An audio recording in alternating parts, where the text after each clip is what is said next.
Next up, practices that have been gaining massive popularity, and for good reason: mindfulness and meditation.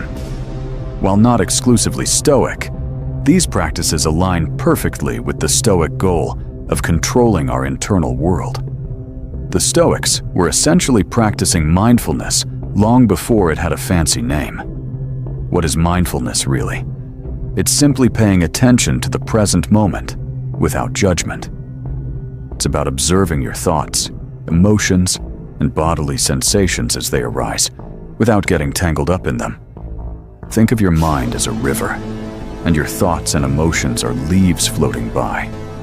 Mindfulness is standing on the bank, watching the leaves go by, rather than jumping into the river and getting swept away by them.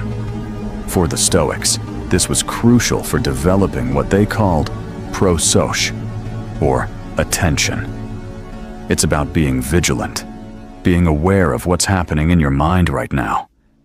When you're mindful, you create that crucial space between a stimulus and your response. You notice that surge of anger, but instead of immediately lashing out, you can choose to take a breath, examine the feeling, and decide on a more virtuous response. Meditation, in its various forms, is a fantastic tool for cultivating mindfulness. It doesn't have to be hours of sitting cross-legged chanting Om. It can be just 5 to 10 minutes a day, focusing on your breath. Or a walking meditation, where you pay attention to the sensation of your feet on the ground, the sounds around you, the feeling of the air. Irvine points out that this practice helps us detach from our thoughts and emotions. We often identify so strongly with our thoughts. I am angry, I am stressed.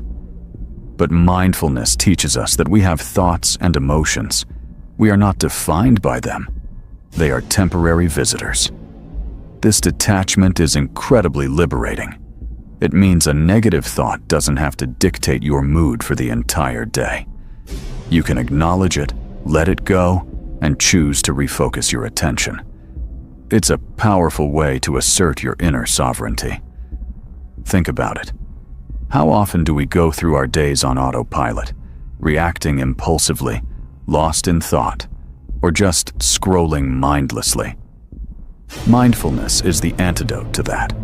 It brings you back to the here and now, which is the only place life is actually happening.